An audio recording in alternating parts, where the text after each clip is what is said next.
Last night, folks, President Donald J. Trump strolled back into the Capitol like a boss and delivered a speech that had Democrats melting faster than a snowflake in July.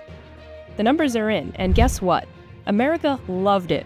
According to CBS, yes, even CBS News can't hide it, 76% of Americans approved of Trump's speech. That's 3 out of 4 viewers. The same people who supposedly hate him, yeah, they're clapping. And why wouldn't they? The speech was hopeful, presidential, inspiring, unifying, and let's be honest, entertaining. I couldn't help but laugh along J.D. Vance in the background. I saw him snickering a lot, and it just made the whole thing so much funnier. That's what happens when you have a leader who actually knows how to give a speech without mumbling through a teleprompter. Now, what did Trump actually say? Oh, just little things like a clear plan to fix inflation, which, by the way, didn't just magically appear under Biden, he caused it. A strategy to wipe out government waste, because why should taxpayers keep funding nonsense? A real plan to fix the border? Shocking, I know. America actually wants secure borders. What a radical idea. A plan to stop the Ukraine money pit? Even after being bombarded with anti-Trump media propaganda, nearly a quarter of Americans still support his Ukraine strategy. That's gotta sting, CNN. And best of all, Speaker Mike Johnson showed Democrats what law and order looks like when he had Rep. Al Green yeeted out of the chamber for disrupting Trump's speech. Sorry, Al, this isn't one of those liberal protests where you get to scream into a megaphone and call it activism. Now let's talk about what really stood out last night, what the Democrats didn't stand for.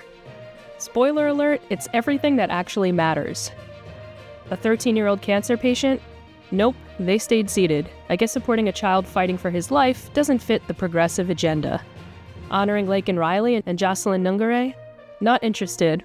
These innocent young women, tragically killed, were apparently not worth a standing ovation. But Ukraine? Oh, they jumped for that. Protecting women's sports?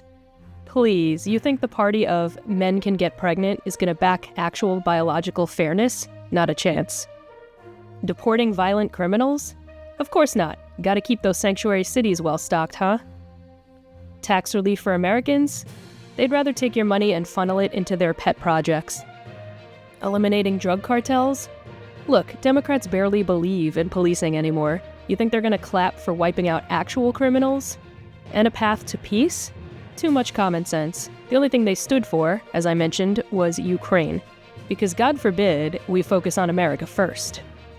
Tonight, the world watched as President Trump delivered his address. And what did we see? Not just division, something worse. The Democrats didn't clap. They didn't stand. They sat stone-faced, refusing to acknowledge even the most basic moments of human decency. A young child fighting cancer, silence. The sacrifice of American heroes, nothing. They couldn't bring themselves to celebrate life, courage, or even common humanity. The world saw it. America saw it. This wasn't protest. This was the death of a party that has lost its way. So let's sum it up. Trump walks in, owns the room, lays out a rock-solid plan, and America overwhelmingly approves. Meanwhile, Democrats look like they're attending a funeral, probably for their own careers. So here's the real question. If Trump is so terrible, why do Americans keep clapping for him? Maybe because they actually want lower inflation, border security, a government that works for them, men out of women's sports, and all of the above.